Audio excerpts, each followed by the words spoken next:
Hello and welcome to the channel. Incredibly excited to speak to you all today about the movie Mufasa. Now, this was an interesting watch for us for a couple of different reasons.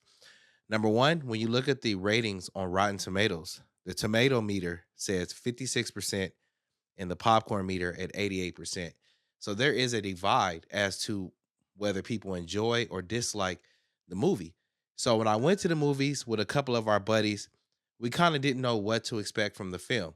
And interestingly, I enjoyed many elements of the film, but there was one thing that kind of got in the way of the film to me. You may be aware that this film is kind of a backstory on how Mufasa became the king.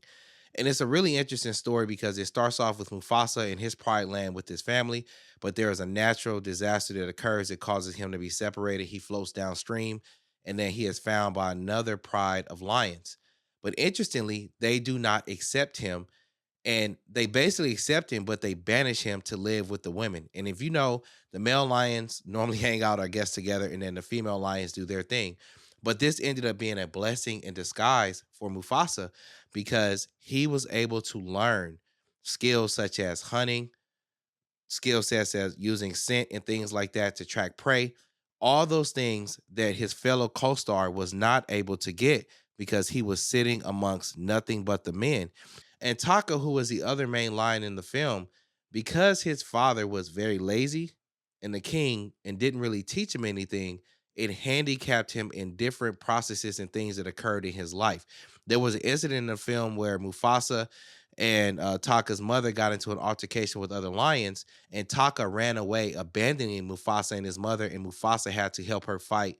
But it was just one incident in which we see that Taka was not prepared because his father was not doing anything to prepare his son for leadership and to be a great male lion.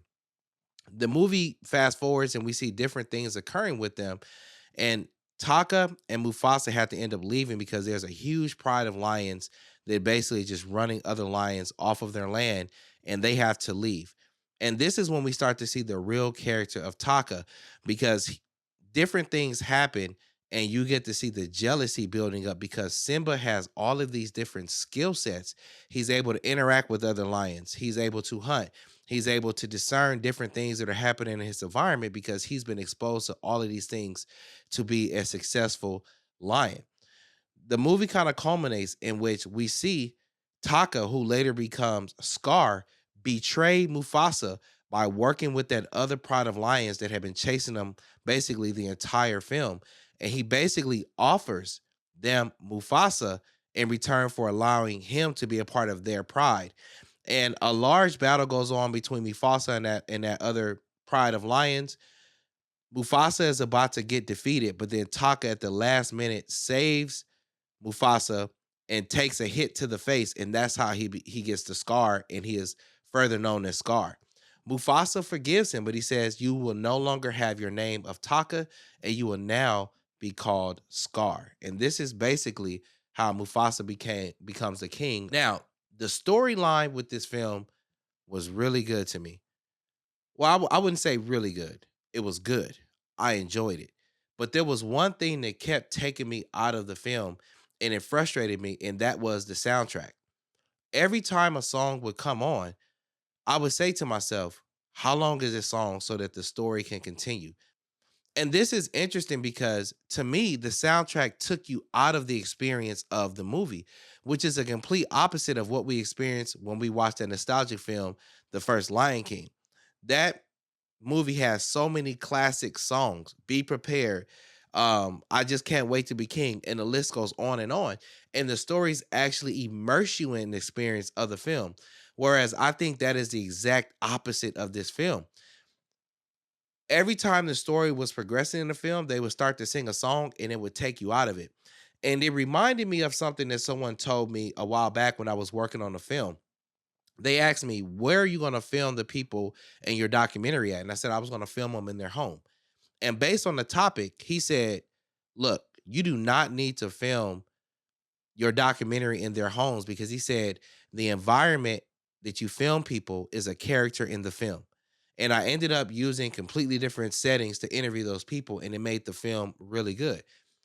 But the point that I'm making here is that the music did not match as a character in the film. It didn't match what was going on. And as the movie was going on, I was there with a couple of buddies. I leaned over and I was like, dude, the soundtrack is killing the movie to me. And they said that they really didn't like the songs either. And my buddy leaned over and told me that the same gentleman that wrote the songs in Hamilton was responsible for the soundtrack in Lion King. And I said, wow, because the rhythm and the cadence that he wrote the songs was very similar to that of Hamilton. And I didn't know it at the time, but the soundtracks in Hamilton have a very distinct rhythm pattern in which the songs are kind of made, and that was the same style that they were in this particular movie. And to me, it didn't match. And as the movie was over, I was talking to my buddy and I said, like, when you think about the initial Black Panther movie, the soundtrack was a character in the film. And the soundtrack matched the film amazingly. Even the Kendrick Lamar song, right? Everything just fit. And I feel like that was what was missing in this film. I felt that the story was pretty good and entertaining, and I enjoyed the backstory of Mufasa and learning how he became the king. But every time they would hop into a song, it would just remove you out of the film. And once again, you would be reminded that, oh, I'm watching a film. And if you know anything about filmmaking and stuff like that, you don't want to do that. You want the people watching the film to be immersed in the experience. So, overall, is this a film that I think people should watch and would enjoy over the holidays with their families? I do think so. But if you're looking to walk out of this film and have those classic song or similar classic song feeling that you felt in the first Lion King, you're probably not going to get that. As always, I will catch you guys in the next video because my watch has ended. Peace.